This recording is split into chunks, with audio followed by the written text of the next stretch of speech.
আসসালামু আলাইকুম।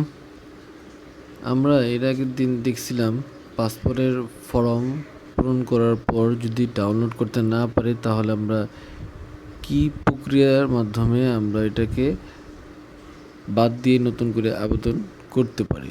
তো আমি আজকে যে বাদ দেওয়ার জন্য আমাদের পাসপোর্ট অফিসে যাওয়ার পরে অ্যাপ্লিকেশন করে বাদ দেওয়ার জন্য কি প্রক্রিয়াটা করব, তারপরে যে আমরা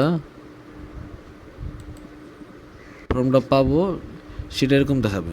এরা যখন বাদ দিবে তারপরে আমাদের এরকম দেখাবে ক্যান্সেল। এরা ক্যান্সেল করলে আপনি এরকম পাবেন।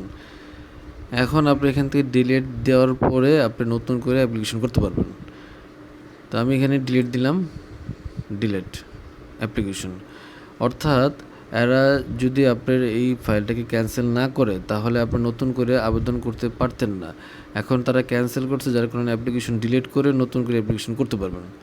তো আমি এখানে এটা ডিলিট দিলাম, ডিলিট হয়ে গেল। এখন আপনি চাইলে নতুন করে অ্যাপ্লিকেশন করতে পারবেন।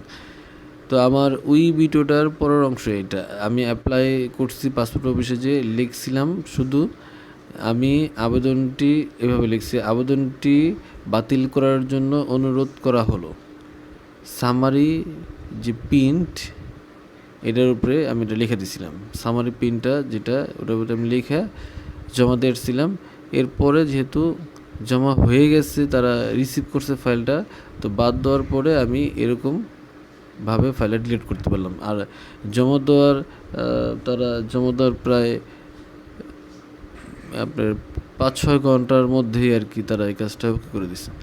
তো আমার ভিডিওটা এই ছিল আজকে। তো আল্লাহ হাফেজ।